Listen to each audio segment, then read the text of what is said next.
Hi mga kamumoys, I will continue my work. So, naghidban ako mga kamumoys. Masakit dito sa ulo yung ano ba, galing yun sa Philippines. Or is not so very good for me as very, kanang, murag gamay lang, gamay siguro ba.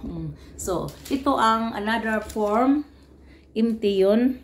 Punuin ko siya mga kamumoys. Ito, back place with back papier. Back papier is parang ano ihapin ba para sa kana siya para di nahugasan di magkabuling mga kamoys. That is back paper, back paper. At saka ito ang ties. I will continue. How many big biscuit ang magawa nito ha. Punuin ko at saka ipuno din ito sa last. At mayroon pa akong 3 ball sa labas. 2 kilos in all ang nagawa ko. So I will So, like that. Ito ang paggawa mga kamumoys. Ilagay ko dito. So, like that. Basta kay, ano lang, i-press lang yun mga kamumoys. Palagi ito dito. So, ganuhin ko para ma-press siya, no? Press air. Not press air, ha? Ma-press. Press. Not press air. Ano, i-press ko mga kamumoys. So, like that. So, like that. At saka, i-ano ko dito, galingin. I-ano, parang ano, galing mga kamoys. So, like that. So, ilagay ko dito. Kita niyo mga kamoys? Ano ang ano dito? Yeah. Yeah. So, like that. Wala lang mukha, ang ano lang, paggawa lang ha. Okay, like this. So, ilaray na ko diri mga kamoys. Ang mga produkto, ang nagawa ko. At saka yung gibi ko 18 minutes mga kamoys. Ipakita ko sa inyo pagkaluto mamaya para malaman ninyo how to make a biscuit, a Binax Splitchen Christmas biscuit. So like that. Ganuhin ko naman para maano mga kamoys, para maswallow yun sa ano, sa galingan ba, i-press ko sa ilalim at saka like this.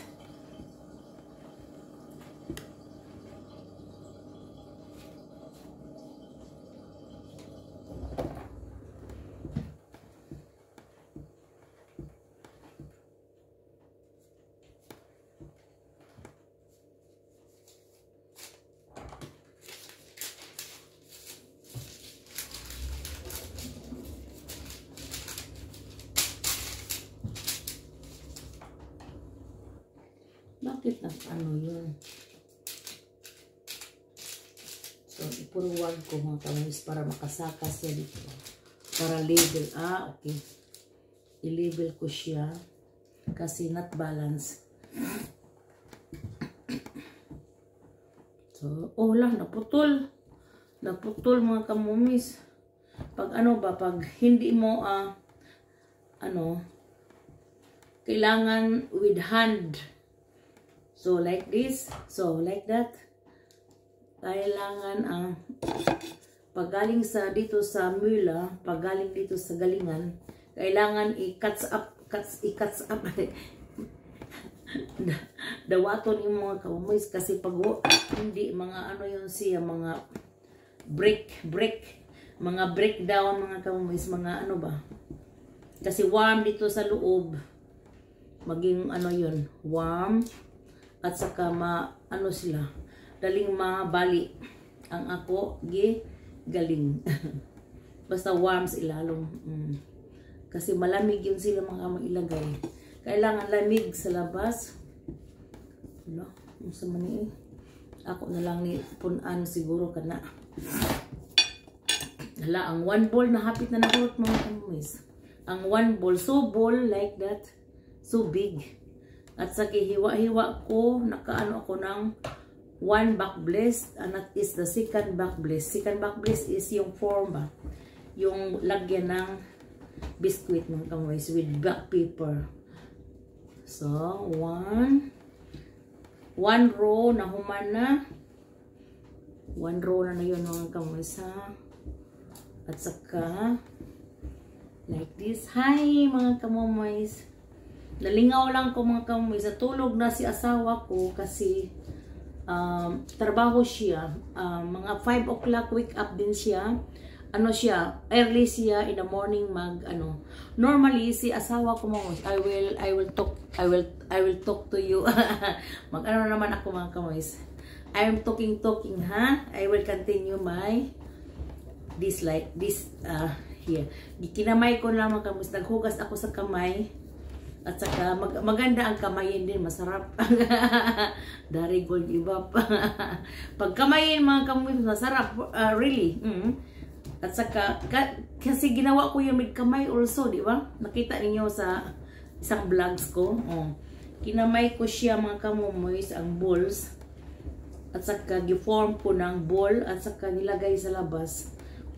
Ito ang secret mga kamoys. Pag mo sa walang hand gloves, mas masarap yun. Galing yun sa mga kamay mo with emotion, with love. Love, emotion pala mga kamoys. Love and emotion ang paggawa ko nito mga kamoys. So, like this. So, naupos na mga kamoys. So, tusok-tusukin lang para ma-down siya mga kamoys. Kung kani idagamiton, dako manggod siya mga kamoys. Mas maayo ang tudlo. Tudlo lang. Like that. Tingnan. Daduot na siya mga kamoys. Napasok na siya doon sa pinakababa. Para lalabas din siya pag ganun ko. Pag grind ko dito mga kamoys. So like this. Maganda ang paglabas nila. Babuo. Not so breakable. Maganda ang niya. Basta dili ra kayo nipis. Maganda ang form niya. At saka, madaling lalabas din mga kamoys pag i-press down mo ang doo sa baba. So, I will press down again. So, like that. Para sa baba. I-press ko siya para pupunta sa baba. Kasi, pag tuyok na ko ani mga kamoys, bababa siya. Ganyan. So,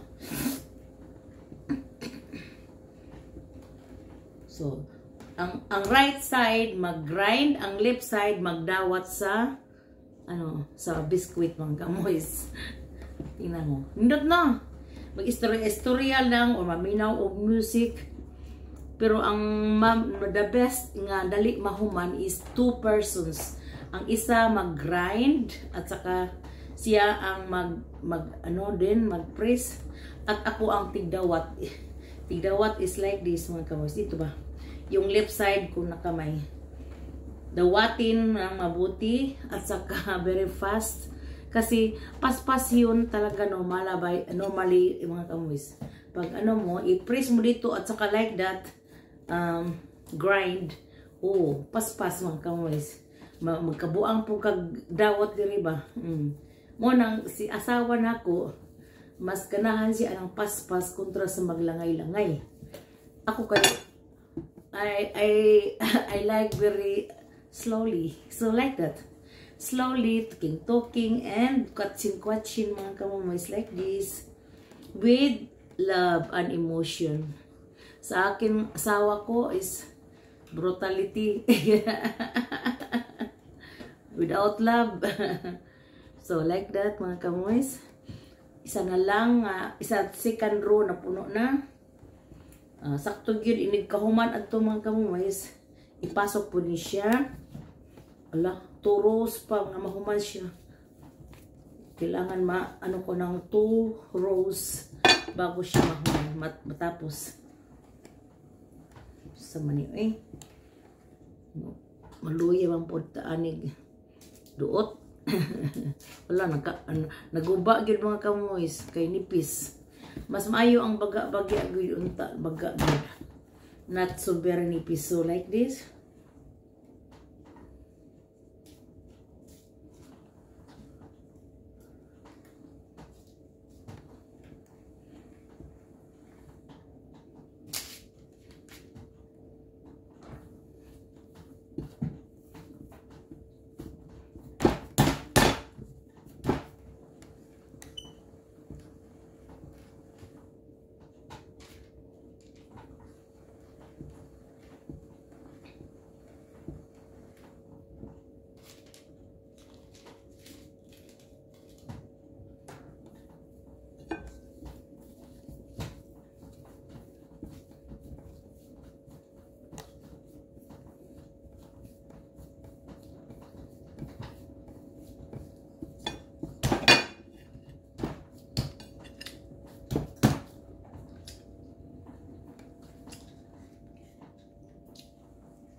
namin kukon na ano na ba siya guys. Kapit na siguro maluto. Humot na, humot. Wow, kapit na maluto mga kamoys.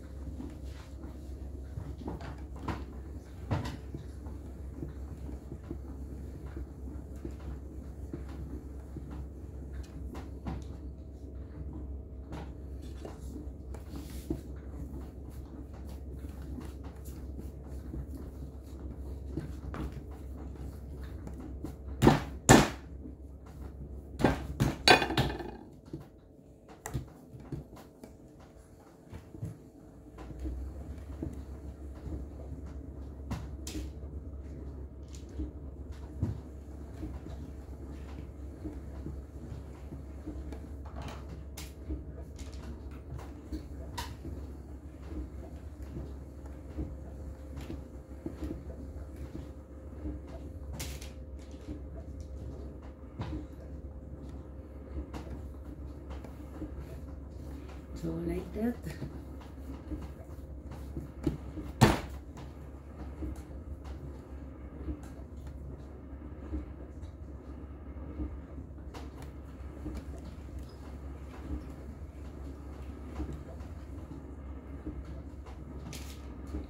So 3 rows na mga kamoys.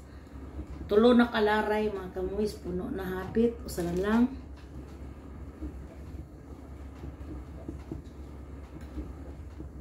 Murang mo taanig. Masubaanon mga kamoys pag wala music. Kailangan may music mga kamoys no mag-inani ba. Kay murag laay prag way music. Usara man ako kamera mga kamoys. Kanira ako gamit. Kailangan mag ano ako mag music ako pagkatapos nito, ha? So, ito na lang mga kamoys, then I will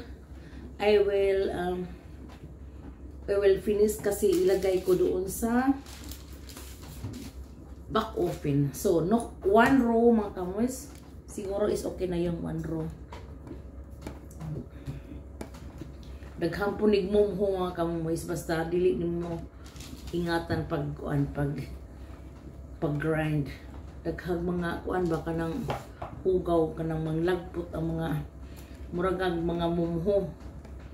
Mga kuan ba mga rest kasi talsik sila mga kamoys, talsik pag iano mo nandoon siguro sa kasi carpet yung sa loob sa baba, carpet yung ginawa ginlagay ko dito para warm kung makaupo kami ni asawa ko dito kung mag-almusal or kasi ang kusina namin maliit lang mga kamoys, maliit din ang lamisa namin, 4 chairs only. Kung darating si mamang darating anak kong babae, 2, nandito kami mag-almusal. Pag marami doon kami sa dining room, malaki yun doon, mga 10 katao pwede. Lagyan lang ng mga upuan, pwede na mag-almusal ng 10. Ano kami mga kamoys, pag darating mga anak ko, for example, is coming, kung may mga birthday, pupunta sila dito, no? Matulog sila sa taas, may katulugan doon, mga 2 kwarto pang bata. At saka ang kwarto namin sa baba doon sa pinaka dulo. At likod behind the bathroom sa other side. Mag-ano ka ba, magliko-liko ka pa pumunta doon sa sa last na room mga kamoys. Doon ang sleeping room namin at saka beside the dining room. Doon kami matulog ni asawa ko. At saka mabuti ito pag kami ma-old na mga kamoys yung kung mag-18 na kami or bedridden, simba ko lang, no? Ano ba? Hindi kami pupunta sa taas kundi dito lang kami sa baba. Mabuti yung mga kamoys, di ba? Ito din ang noon si Opa, yung buhay pa siya na nagkasakit sila. O mas mabuti dito sa baba, ang bathroom dito sa baba lahat. Mas mabuti pag mag-old tayo ba, hindi na tayo makapunta sa taas. At saka masakit ng tuhod mga kamoys. Pero ngayon, at this time na maraming 62 ako mga kamoys, pwede pa mga kamoys, pwede po mukamang sa taas. At saka ako maglimpyo mga kamoys. Wala Wala kaming maid, kami ang maid self mga kamoys. Mahal ang mag ano dito mga kamoys, magpalinis. Yun lang mga rich maka-afford. Kami mga pobre not. Kami pa maglinis sa kanila kung gusto sila magpalinis. Ano ba mga kamoys, sideline. Kasi mahal ang oras dito mga kamoy. Sa karamihan ang nag-eskwela mga kamoy sa atin. Uy, kung housewife sila, mag-sideline na yung iba. Maglinis. Like me. Naglinis ako ng private noon, ng old mga kamoy. Old na lalaki at saka old na babae. Ako ang tiglinis noon sa, malait pa yung adikar namin kasi malaki na ngayon ang adikar. Sa ano, I'm lucky na wala na din sila paggawa sa malaking daycare, na wala din sila automatic. God is good mga kamoys, no? Grabe, namatay na din sila mga kamoys. Ang daycare ko is nandoon na yung malaki. Wala na din sila mga kamoys. So I will show you mga kamoys kung naluto na ba. Ay wow, very nice. So, I will show you. Kasi wala yung lamp mga kamoys. Lamp of sense of the world. So, ito ang forma pag maluto ng mga kamoys. Tingnan niyo. So, like this. Like that. Na? At saka, ito. Okay mga kamoys. Gold. Brown. Not brown, gold yellow. Okay, mga kamoys, ito ang naluto ko. The first naluto ko. At saka, i-ano ko ang the second batch. Ito ang the second batch. I-ano ko sa oven din mga kamoys. At is the first batch. Okay? That is one bowl. That is 250 grams siguro kasi ang 2 kilos gidivide ko ng 4 ball. At saka 250 grams yun. Okay. Naging 2 backplace lang mga kamoys. Pero may sobra pa rito konti. Ano ko sa iba din. So mga kamoys, ito lang. At saka see you later again and thank you for watching. Have a blessed Monday po.